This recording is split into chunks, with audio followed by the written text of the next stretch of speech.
O racismo é algo que está em nós e contra o qual devemos lutar. É impossível não ser racista tendo sido criada em uma sociedade racista. Pesquisas mostram que o brasileiro reconhece que vive em uma sociedade racista, mas são raríssimos os que se percebem racistas. E assim a gente vai reproduzindo atitudes e falas naturalizadas ao longo de séculos que reafirmam discriminação para negros e privilégios para brancos. A luta antirracista é antiga, mas ganhou força em meio à pandemia. Como não se revoltar pela vida que se perde diante das câmeras dos celulares? Ou pelo menino que é alvejado pelas costas dentro de casa? Como permanecer isolado enquanto a pandemia intensifica desigualdades e mata mais quem sempre esteve à margem das oportunidades? Morrer pela cor da pele é também uma pandemia que se espalhou pelo mundo sem nunca ter sido contida. São tantos séculos que a gente nem se dá conta de quanto o racismo mata. Hoje, o Sala de Convidados debate racismo e manifestações na pandemia. Quando a gente fala de racismo, a gente chega à conclusão que o povo preto está sempre em situação de risco.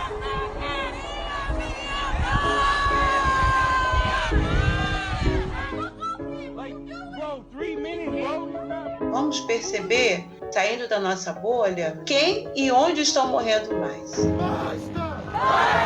Saia do seu lugar de privilégio, saia do seu lugar de conforto. Ou você vai para a rua manifestar, ou então você fica nos seus territórios e morre de qualquer forma. Conversando comigo hoje pela internet sobre racismo e manifestações na pandemia, Fernanda Lopes, diretora de programa do Fundo Baobá para a Equidade Racial. Clélia Prestes, psicóloga do Instituto AMA Psique Negritude. Danilo Moraes, sociólogo e professor da Fundação Hermínio Ometo. E a sua participação é muito importante. Quer compartilhar a sua vivência com a gente? Ou você prefere mandar uma pergunta para os nossos convidados? Eu recebo as mensagens pelo WhatsApp 021 99701 8122, pelas redes sociais do Canal Saúde ou pelo 0800 701 8122. A ligação é gratuita. João Pedro, Ágata, Miguel, Amarildo, Marielle. A cada 23 minutos, um negro é assassinado no Brasil. A morte de George Floyd nos Estados Unidos nos fez lembrar da violência que acontece aqui todos os dias. Em meio às notícias sobre o novo coronavírus, o aumento do número de mortos, a dor das famílias, problemas sociais e econômicos, manifestantes saíram às ruas. Em diversas partes do mundo, protestos contra uma doença crônica, o racismo. Os gritos fazem um pedido por justiça. Basta! Basta! O povo negro vivo! O povo negro vivo! O estopim que gerou a revolta em vários países tem uma data como marco. No dia 25 de maio, George Floyd, de 46 anos, morreu sufocado por um policial branco que se ajoelhou no pescoço dele. 8 minutos e 46 segundos de tortura que, filmados com um celular, foram assistidos no mundo todo. O caso aconteceu em Minneapolis, nos Estados Unidos, mas chamou atenção para o racismo que está em todos os lugares.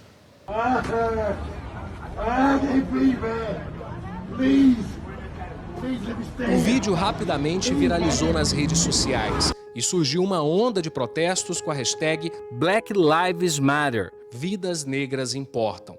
Manifestações que reivindicaram o direito à vida e dignidade social da população negra. A morte de George Floyd reacendeu o debate sobre a violência policial. No Brasil, entre 2017 e 2018, mais de 75% dos mortos pela polícia eram negros, segundo dados do Fórum Brasileiro de Segurança Pública. No Rio de Janeiro, no dia 18 de maio, mais um nome entrou para essa estatística negativa. O estudante João Pedro Matos Pinto, de 14 anos, morreu durante uma operação conjunta das polícias federal e civil. O João Pedro, inclusive, estava dentro de uma casa quando ele foi assassinado, o que mostra o quanto os corpos negros eles são alvejados, estando dentro ou fora de casa. independente da classe social, inclusive, mas muito mais recorrentemente para corpos negros periféricos. Então, a gente tem que entender que trata-se de uma violência de Estado, né? O de Estado que eu quero dizer que ela é recorrente, ela é já conhecida, ela é massiva e ela alveja corpos negros. E ela vem de muito tempo. Enquanto o mundo gritava "Vidas negras importam", no Recife, capital de Pernambuco, no dia 2 de junho, Dona Mirte Souza não pôde ficar em isolamento social. Ela se levantou e foi para o trabalho. A empregada doméstica deixou o filho aos cuidados da patroa e desceu para passear com a cadela da família. Imagens do circuito interno do edifício mostram a patroa da mãe da criança apertando um botão. Miguel, de 5 anos, fica sozinho no elevador e passa por vários andares. Apenas 1 minuto depois, ele caiu no térreo. É você levar o seu filho para o trabalho porque não tem escola, porque não tem creche, porque é um período de pandemia, eu não tenho com quem deixar, preciso levar o meu filho para o trabalho, porque eu preciso trabalhar, eu preciso trazer o alimento, e receber o corpo do seu filho inerte, sofrido. Isso deve ser uma coisa que deve impactar no coração da gente todos os dias, porque isso é muito cruel. Isso é muito cruel. A morte do menino Miguel escancara o racismo estrutural e ganha novos contornos com a pandemia. Parentes de Miguel afirmam que a família da empregadora tinha testado positivo para a Covid. E mesmo assim eles não dispensaram Dona Mirtes. Ela, Miguel e a avó dele também acabaram contraindo o novo coronavírus. Um retrato da realidade da população negra que tem poucas condições de seguir a quarentena, está mais exposta e tem mais riscos de adoecimento e morte, não apenas pela Covid-19, mas por outras doenças. Apesar da gente ter o SUS, que é uma ferramenta absolutamente fundamental e importante, mas ao mesmo tempo precarizada graças à dificuldade de acesso a investimentos, né? Enfim, por uma série de fatores que a gente já conhece, a gente tem essa população negra que tem menos acesso a recursos de saúde, de educação. E quando a gente se vê diante de um período de pandemia, onde todas essas esferas públicas são ainda mais postas à prova, a gente tem que essa população negra, que depende essencialmente desses serviços, acaba sendo ainda mais marginalizada e mais vulnerabilizada. Uma análise da agência pública revela que há uma morte para cada 3 brasileiros negros hospitalizados por Covid-19, enquanto entre brancos a proporção é de uma morte a cada 4,4 internações. Em São Paulo, cidade com maior número de casos, bairros com maior concentração de negros têm mais óbitos pela doença. Vamos perceber, nesse momento, saindo da nossa bolha, aonde que incide a violência, aonde que incide a pandemia, aonde que incide quem e onde estão morrendo mais. O negro na comunidade, no sinal, entre as balas e o fuzil. O jovem preto que morre alvejado pelas balas da polícia dentro de casa. O homem negro, morto asfixiado pelo policial branco com a omissão de outros policiais. A criança que perde uma vida inteira pela frente. É o negro morto pelo racismo estrutural que persiste, mesmo em tempos de pandemia. Na pandemia, não estamos todos no mesmo barco. Alguns estão em botes, outros estão em iates. E quem está em bote, geralmente, é negro.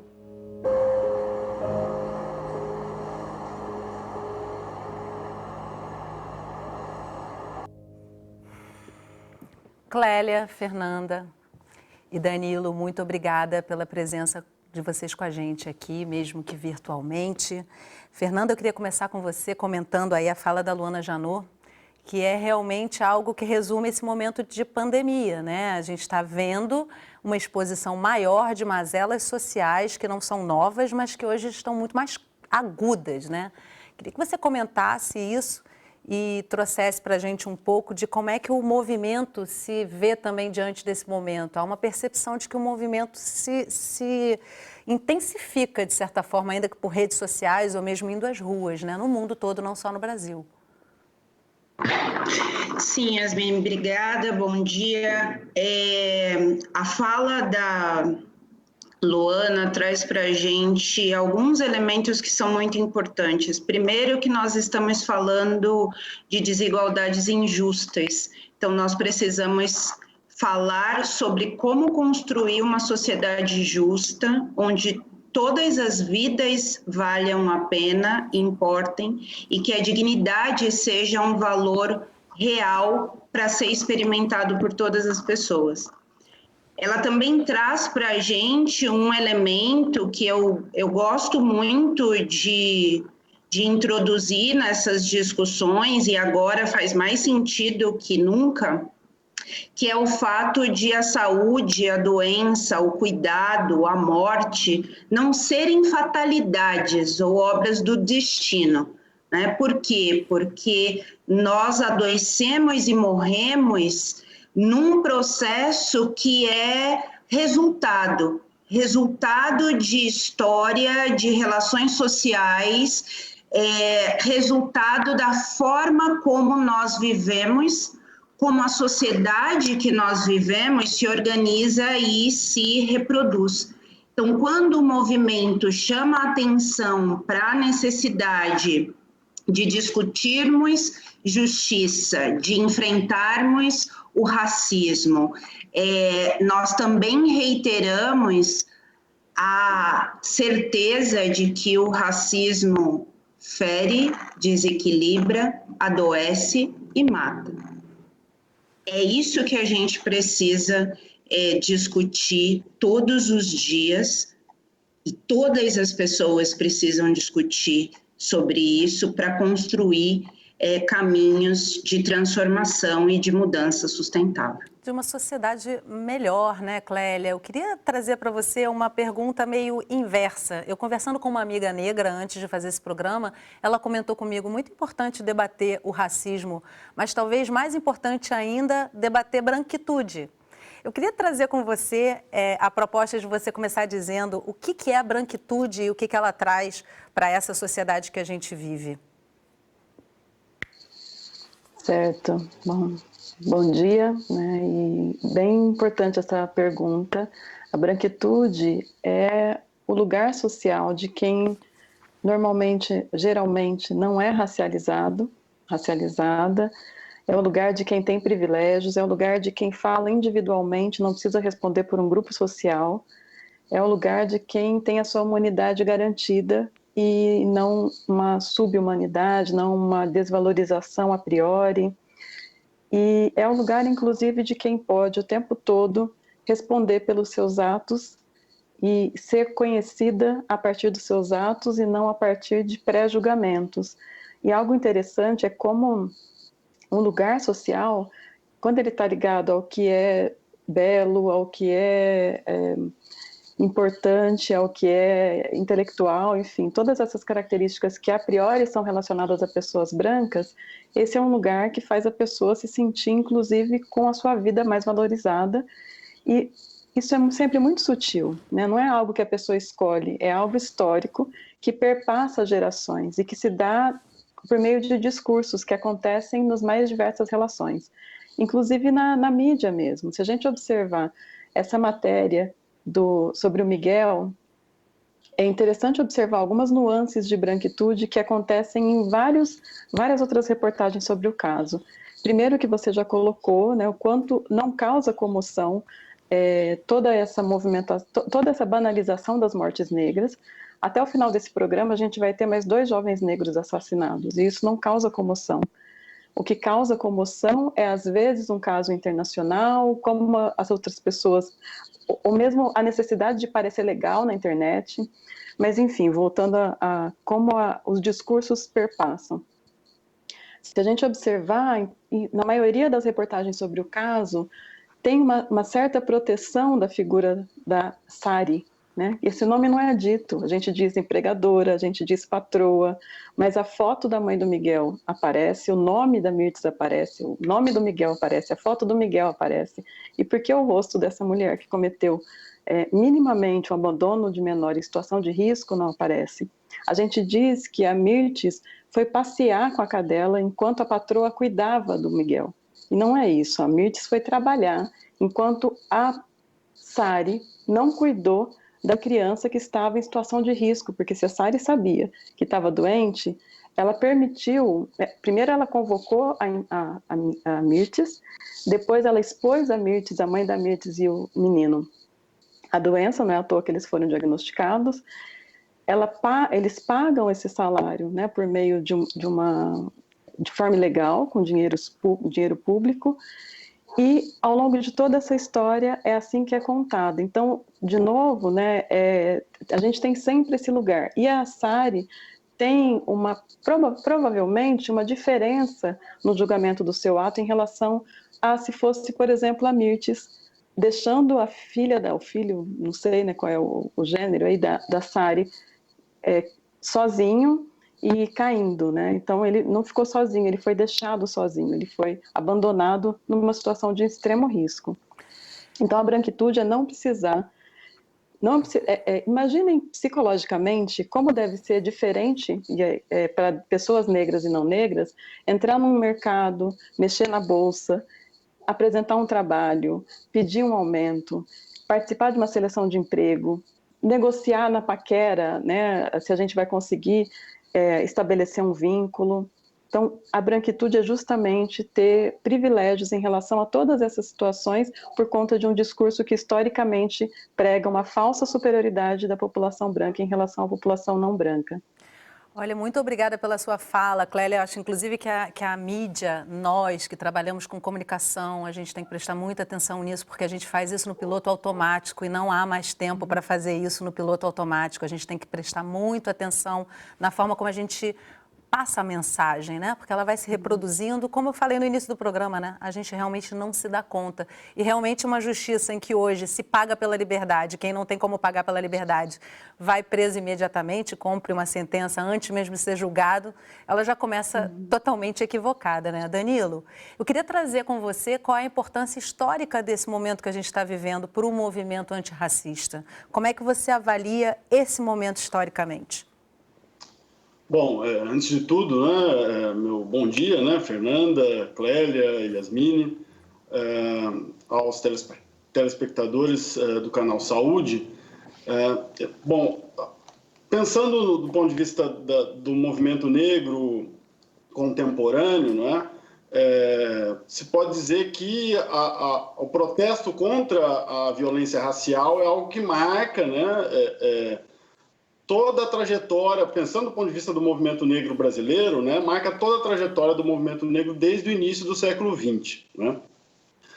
Mas eu queria, antes de responder talvez diretamente a sua pergunta, Yasmine, eu queria só destacar um elemento muito importante que, obviamente, foi mencionado pela Fernanda e pela Clélia, que quando a gente fala de protesto contra a violência racial, por exemplo, né, quando a gente fala sobre vidas negras importam, né?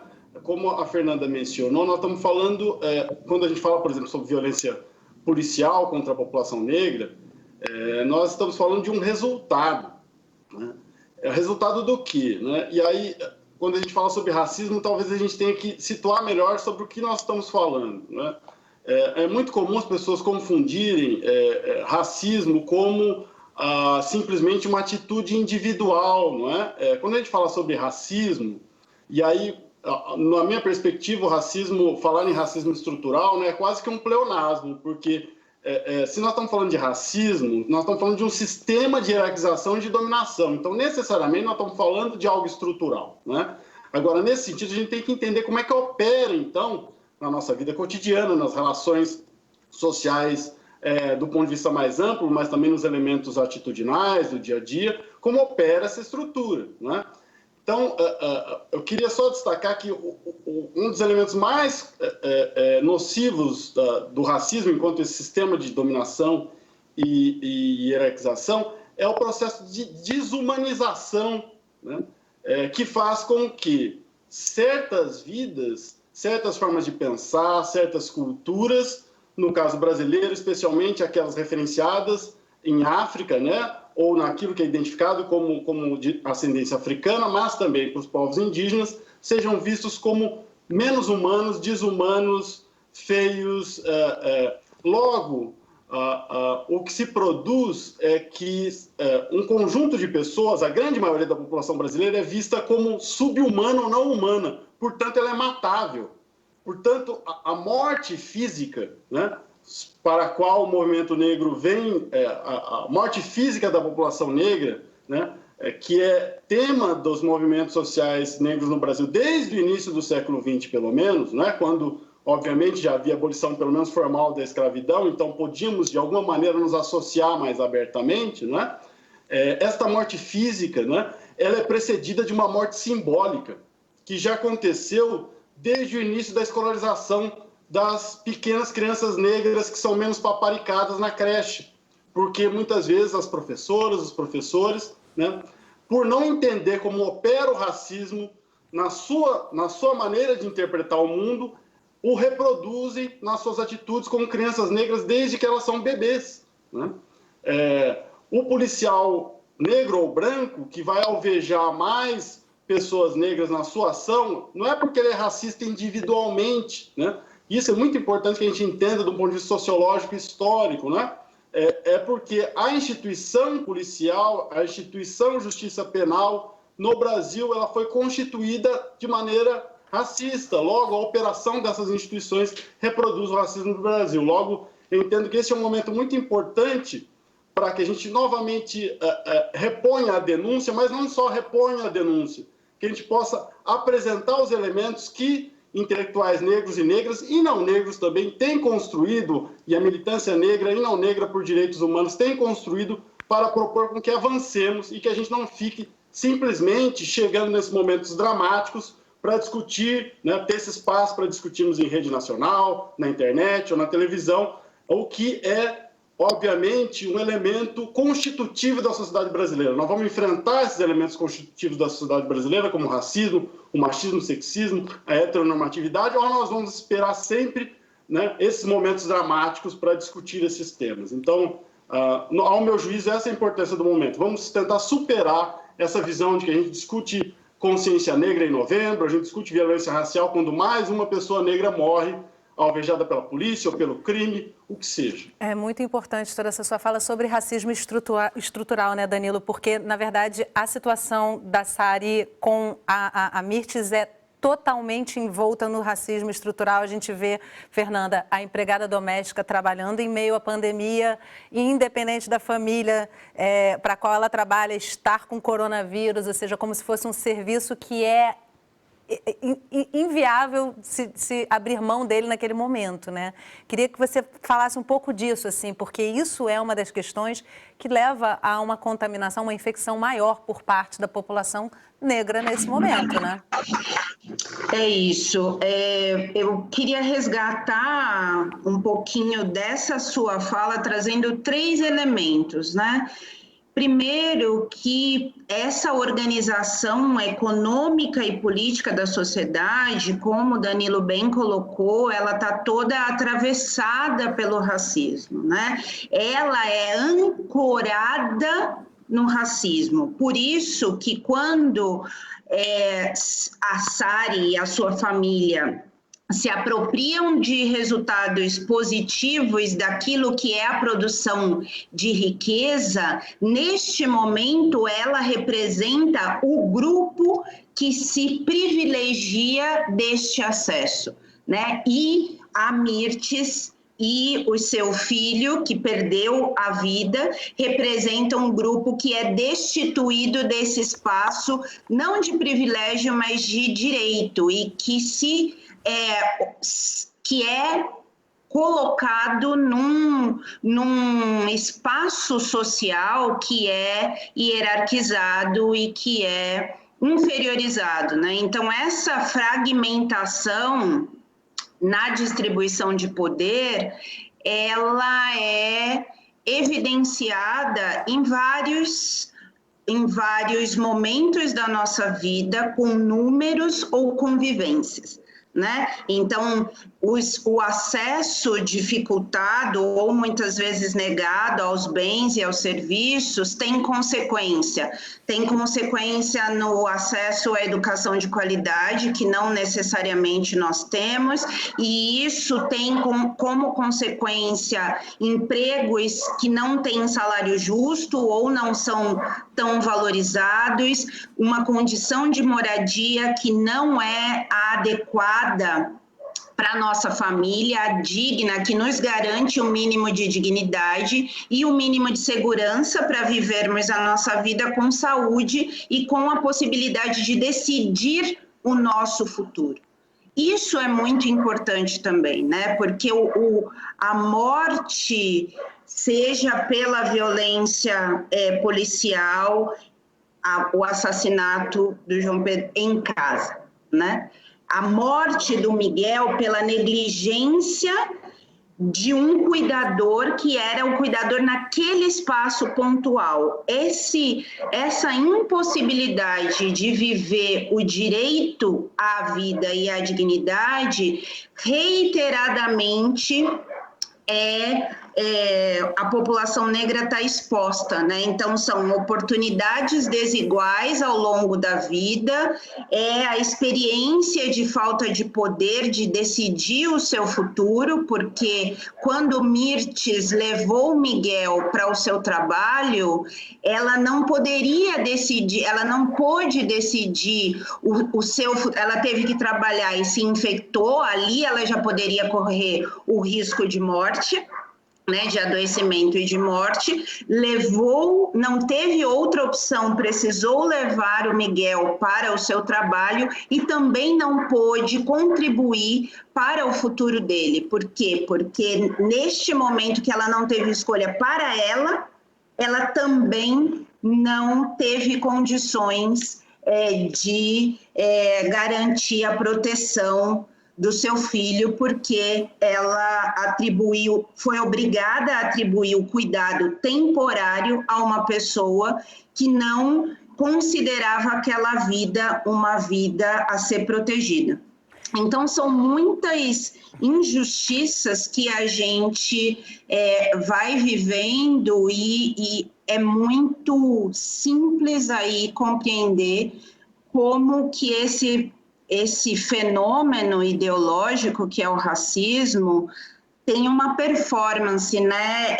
Ele é capaz de gerar e legitimar condutas que são excludentes e que vão até essa negligência, essa desconsideração da vida. Então, isso se vê em qualquer instituição, a instituição família, a instituição pública governamental, a instituição privada, as instituições religiosas, muitas vezes. Então, a forma como as instituições são geridas, como elas prestam contas frente à sociedade, é diferente para as pessoas negras e para as instituições, para as pessoas não negras e para as instituições que elas gerenciam, né? As instituições no Brasil, o Estado brasileiro é organizado numa égide racista. Então, é muito importante que a gente compreenda e reconheça que o racismo estrutura todas as relações, sejam as interpessoais ou as institucionais. Clélia, na volta do próximo bloco eu começo com você para as suas considerações, tá? Eu preciso fazer um intervalo rapidinho e no próximo bloco, manifestações na pandemia, na rua ou em casa. O movimento não vai parar.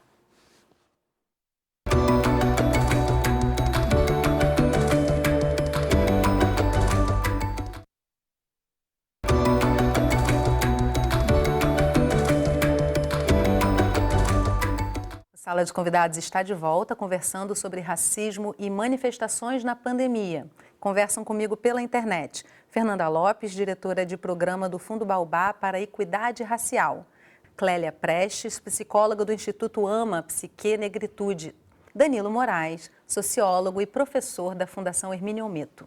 E ainda dá tempo de você participar dessa conversa. Está em casa? Aproveita para mandar seus comentários para a gente. Eu recebo e compartilho com os nossos convidados.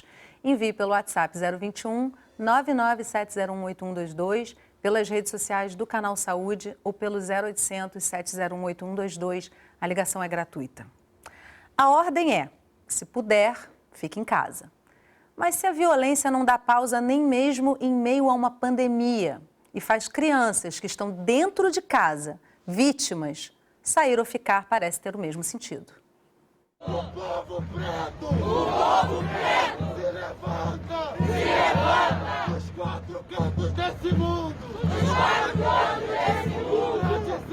Pra dizer! Basta! Basta! As nossas vidas! As nossas vidas! Importam!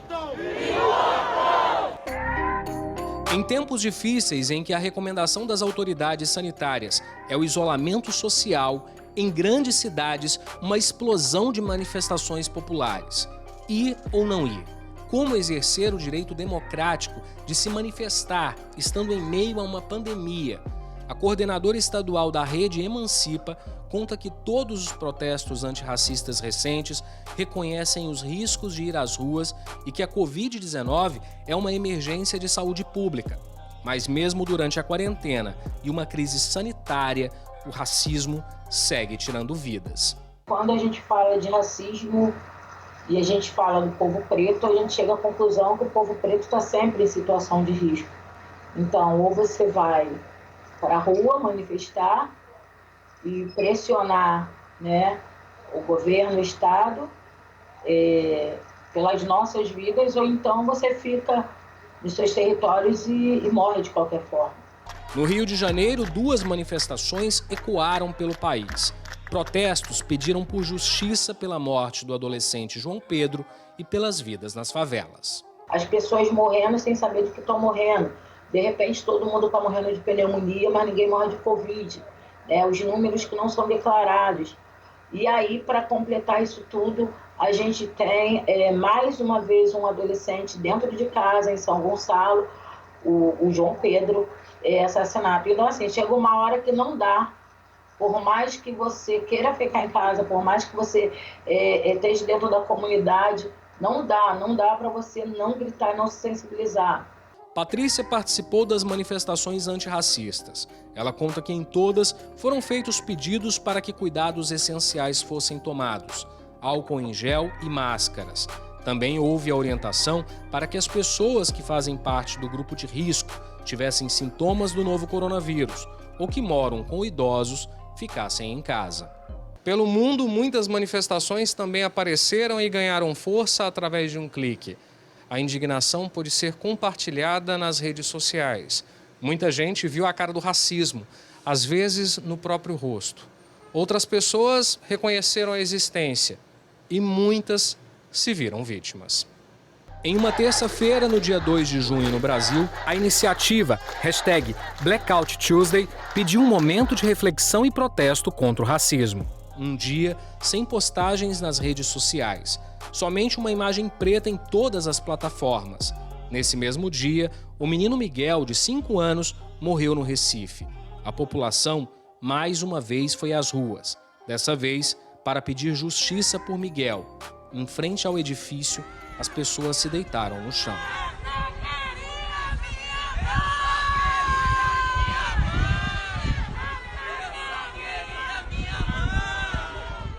No esporte também teve manifestação.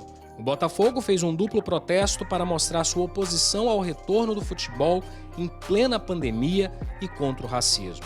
Antes do início da partida do Campeonato Carioca, os jogadores exibiram uma faixa. Protocolo bom é o que respeita vidas.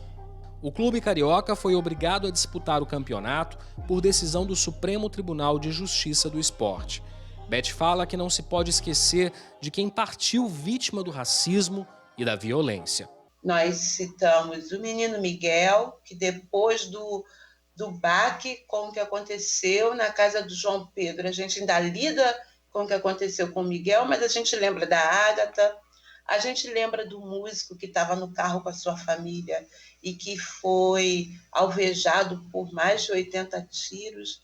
A gente lembra de Marielle, né? mulher negra que ousou sair daquele lugar de subordinação que a sociedade coloca, né?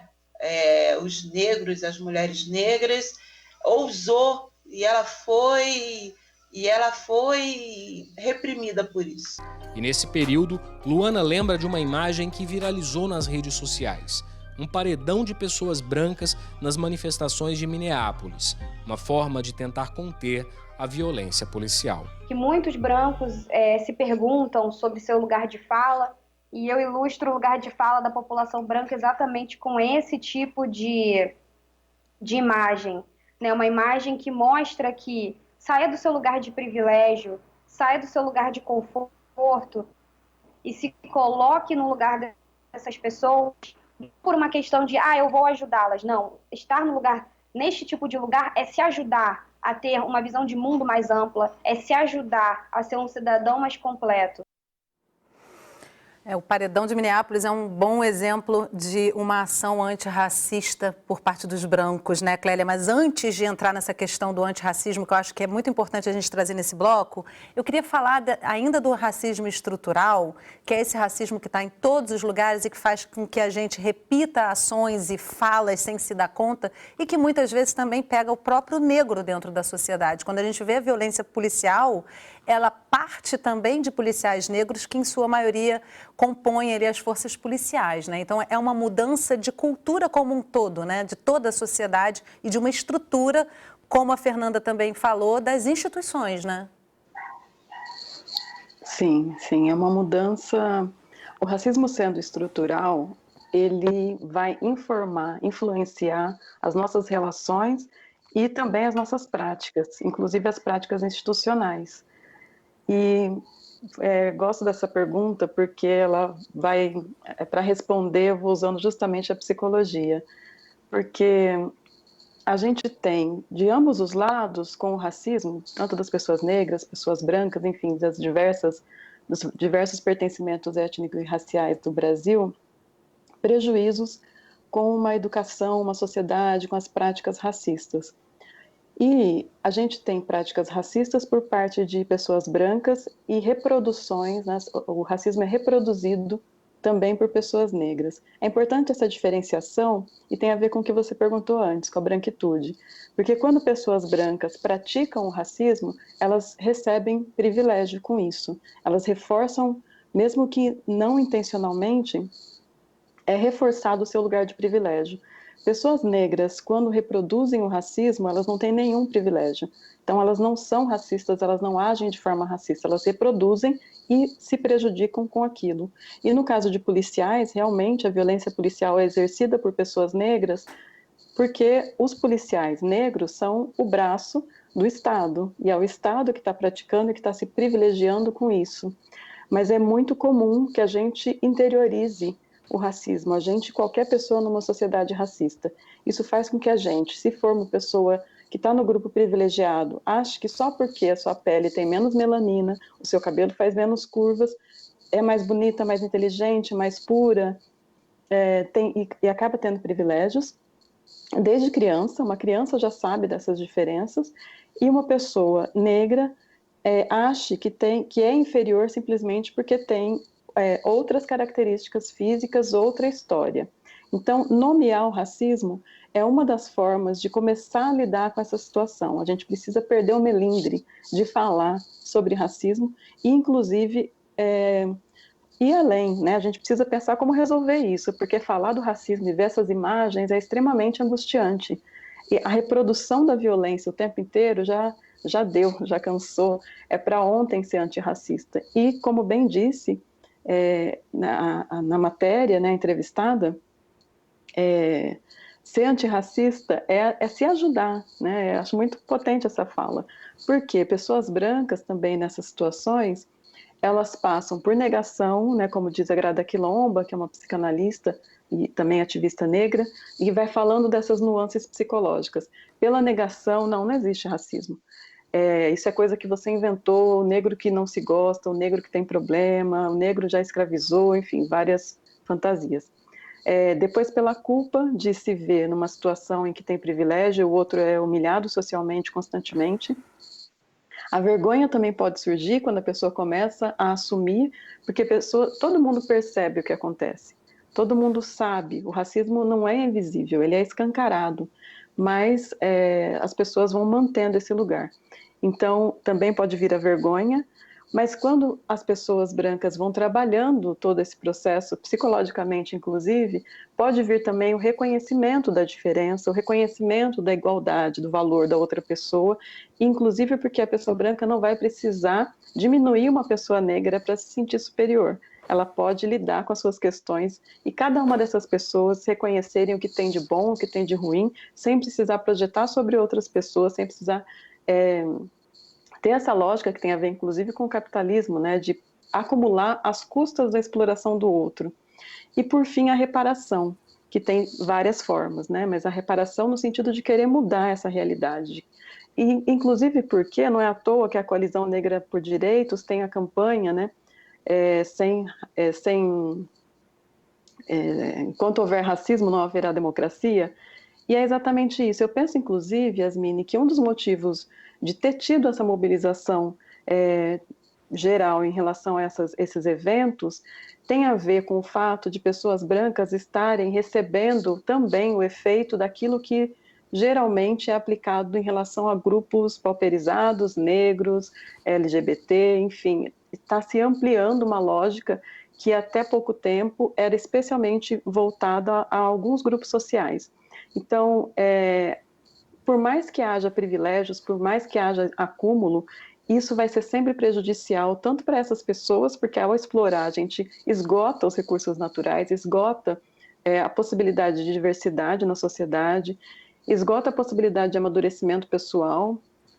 Então, realmente precisa haver um trabalho de ambos os lados. E, por outro lado, tem um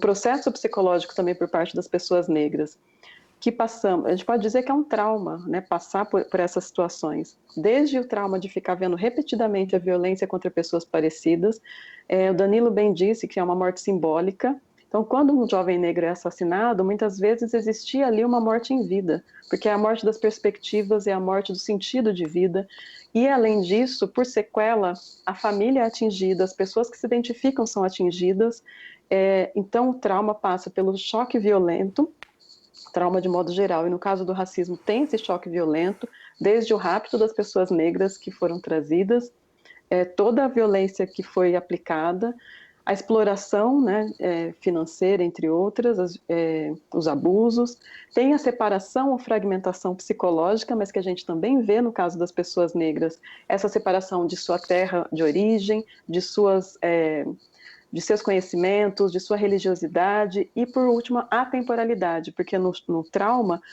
o passado eternamente se faz presente e vice-versa. E a gente também tem, para pessoas negras, a dificuldade de reconstituir a história. A gente tem um passado que é a escravização, que o tempo todo se faz presente quando ainda hoje nós somos discriminadas. Então está tudo perfeito ali, infelizmente, para que se constitua um trauma. E para ir fechando, o que é importante pontuar é que, para além de termos historicamente interiorizado e reproduzido o racismo, nós também resistimos. E esse é um ponto muito importante. As manifestações não são só essas das ruas, né? E diante de situações de tortura, de sequela, para além de sobreviver, nós produzimos manifestações como essas, nós produzimos quilombos, manifestações africanas e afro-brasileiras que passam pela cultura, nós produzimos teorias, aliás, fomos trazidos para cá por conta dos conhecimentos que detínhamos, muitos desses foram assimilados, foram apropriados sem que nos dessem autoria, nos reconhecessem a autoria.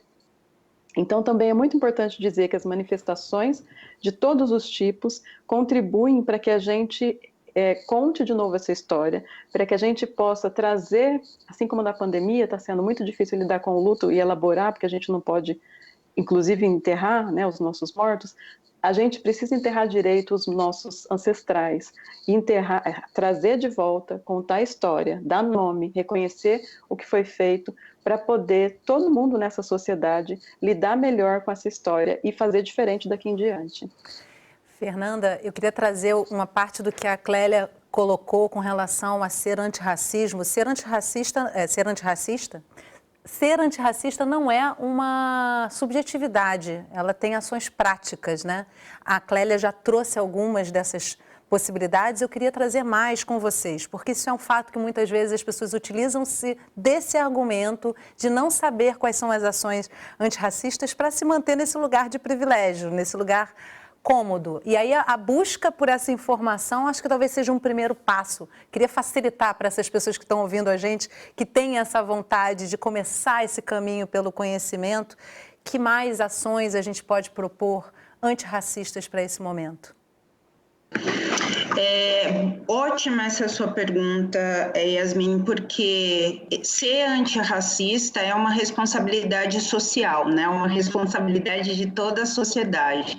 Então, para garantir que as sociedades sejam inclusivas, a Clélia fala sobre vários elementos da riqueza da história da população negra. Então, a primeira coisa, e nós estávamos conversando antes de começar o programa, né? Você estava contando o quanto que você tem feito descobertas a partir destas vivências que foram deflagradas pela tragédia, né? Mas quantas descobertas você tem feito de intelectuais negros, de referências que são de origem do continente africano, mas que às vezes nós não sabemos. Então, para garantir que as sociedades sejam mais inclusivas, é muito importante que nós ampliemos o nosso espaço de aquisição de conhecimento, que nós estejamos mais abertos a conhecer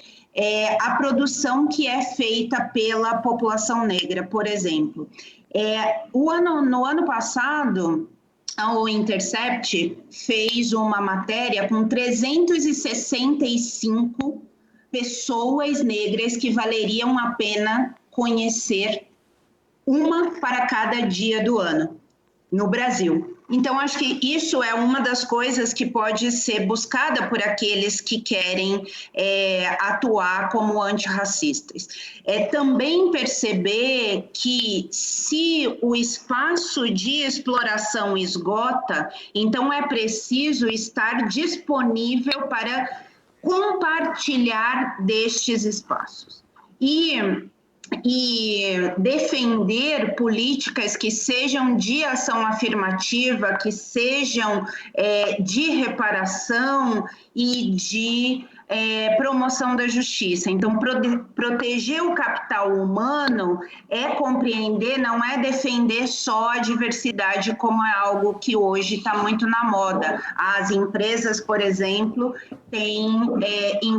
estão sendo constituídos grupos de afinidade, grupos pela diversidade e a inclusão dentro da empresa, mas uma empresa que tem 1.000 funcionários e tem um grupo de diversidade composto por 7 pessoas que não necessariamente estão em cargos de poder e tomada de decisão.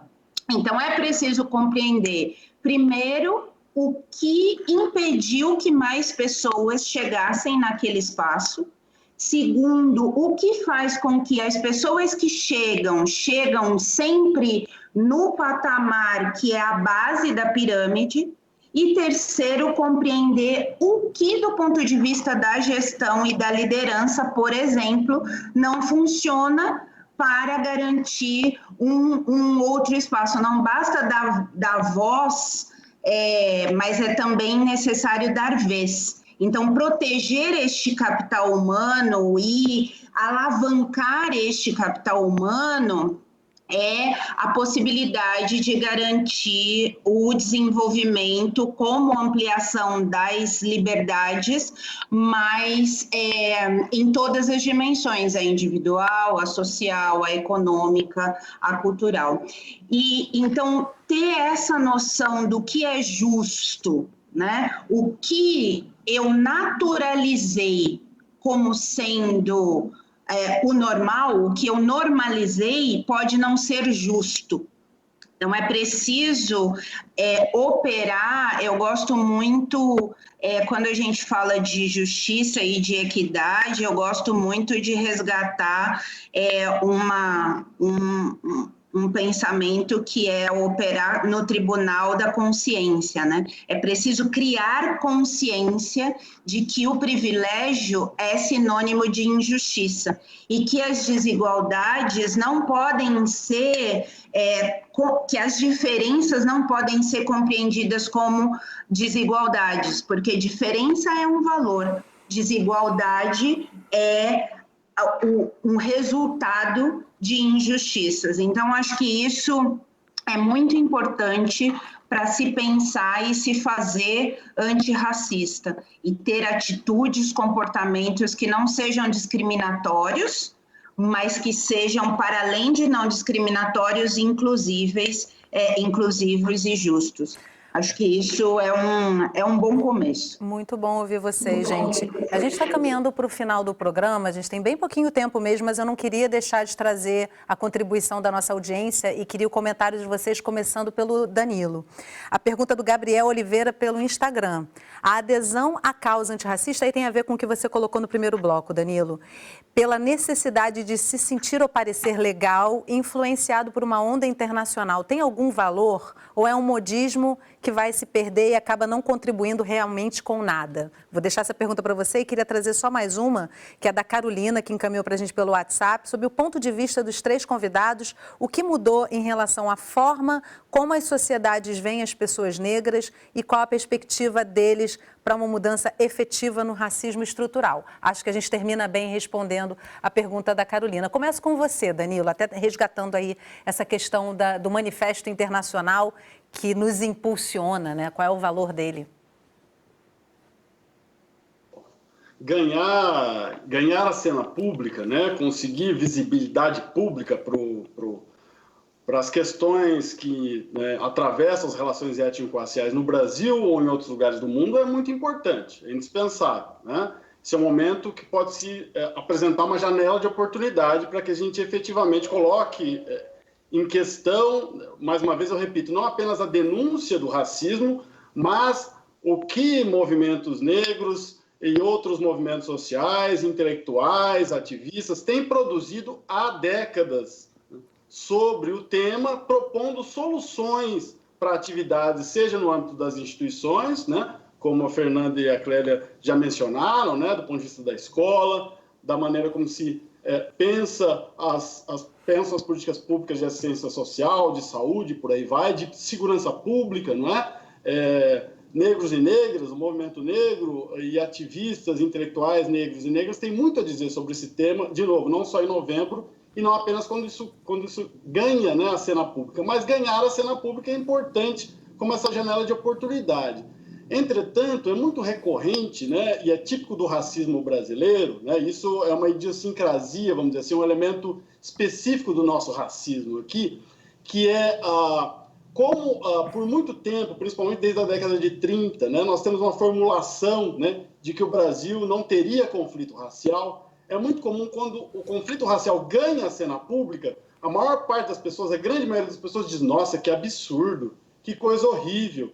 E um dia depois, aquela mesma pessoa está, por exemplo, fazendo o que aconteceu tragicamente com o menino Miguel, né? A gente ficou sabendo da tragédia do menino Miguel no Recife porque ele morreu, mas ele ter que ir a uma casa de pessoas que estavam contaminadas pelo Covid-19, né, com sua mãe, porque não tinha mais para onde ir, esse nível de violência já estava ali presente, está presente em vários lares brasileiros, de gente que pode ter se escandalizado no Facebook, no Instagram, no Twitter, né, nessa onda de solidariedade. Então, aproveitar essa janela de oportunidade é importante, mas, ao mesmo tempo, a gente tem que entender essas idiosincrasias, esses elementos do racismo brasileiro e, de fato, nomear, né? Eu não sou psicólogo, não sou sociólogo, né, Clélia? Mas esse ato de nomear, né? Nossas colegas da psicologia vão falar isso muito melhor do que eu, né? O ato de nomear também transforma, quer dizer, o que é racismo nas nossas ações cotidianas, mas como ele está enraizado nas instituições e como ele pode ser combatido com ações afirmativas, por exemplo, desde a escola, mas passando pelas atividades da segurança pública, no mundo do trabalho, enfim. Eu convido a todos e todas que leiam, que procurem as intelectuais negros e negras, ativistas que têm produzido há décadas sobre esses temas. Não esperem apenas mais uma grande comoção pública, né, para se solidarizar, seja de uma maneira sincera ou seja simplesmente porque, bom, é feio se eu não fizer. Não vai adiantar colocar a telinha preta lá na rede social e convocar a sua empregada doméstica para fazer o serviço para você normalmente, né, Clélia? Eu só tenho 2 minutinhos de programa e queria contemplar Clélia e Fernanda rapidamente sobre a questão que a Carolina trouxe, que é perspectivas antirracistas para o nosso futuro próximo. Uma agenda, como é que você avalia isso, Clélia? Sim, avalio que a gente precisa sair, né, superar um momento de comoção para um momento de comovimentação.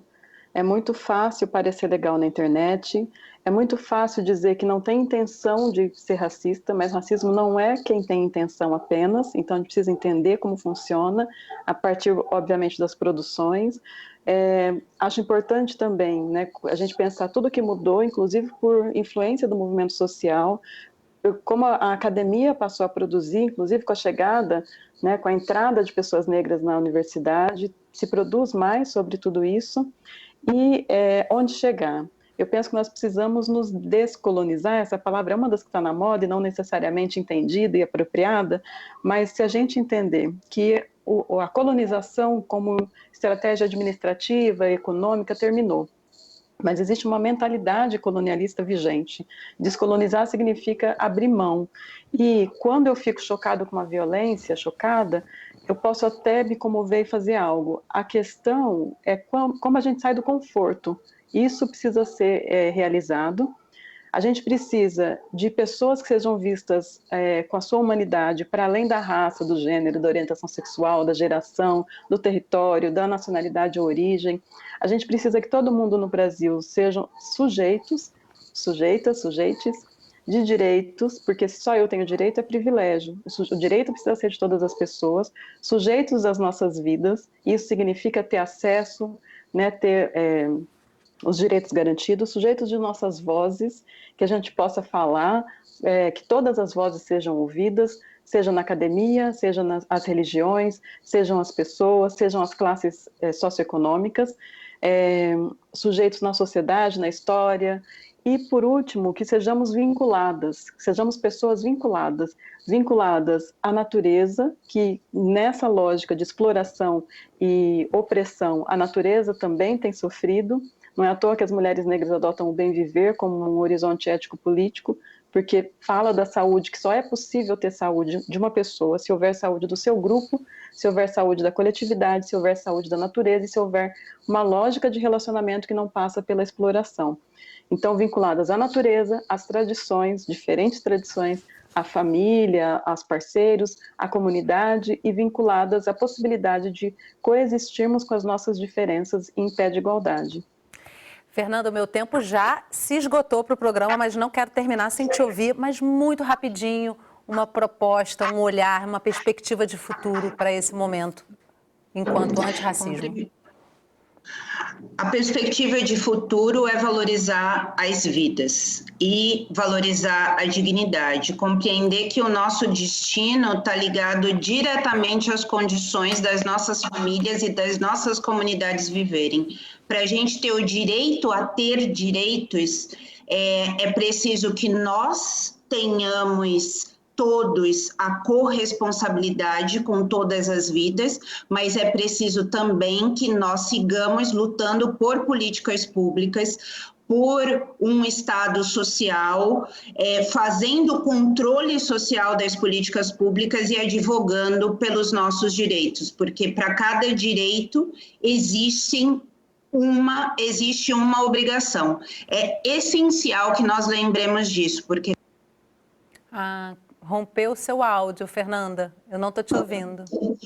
Porque se nós não lembrarmos que nós somos corresponsáveis, mas que o exercício dessa nossa responsabilidade está também orientado à forma como o Estado brasileiro se organiza e como são escolhidos, inclusive, as representações para o exercício governamental, nós não teremos o direito a ter direitos. Muito obrigada com a sua fala. Eu termino, acho que de uma forma bela esse programa. Eu acho uma fala muito contundente. Muito obrigada, Danilo, Fernanda, Clélia. E até uma próxima oportunidade. Com certeza a gente vai voltar a esse assunto que é sempre muito importante. E obrigada a você que acompanhou a nossa conversa de hoje. O racismo só vai acabar no dia que cada um de nós tivermos consciência de como ele funciona na nossa sociedade e dos privilégios que ele proporciona para a população branca. É se perguntar se por uma sociedade mais justa você abriria a mão de alguns privilégios. É ler autores negros, se informar, mudar de postura. Você também pode compartilhar esse programa. Ele fica disponível no site do Canal Saúde. Se cuida, se puder, fique em casa e eu encontro você na próxima semana. Até lá.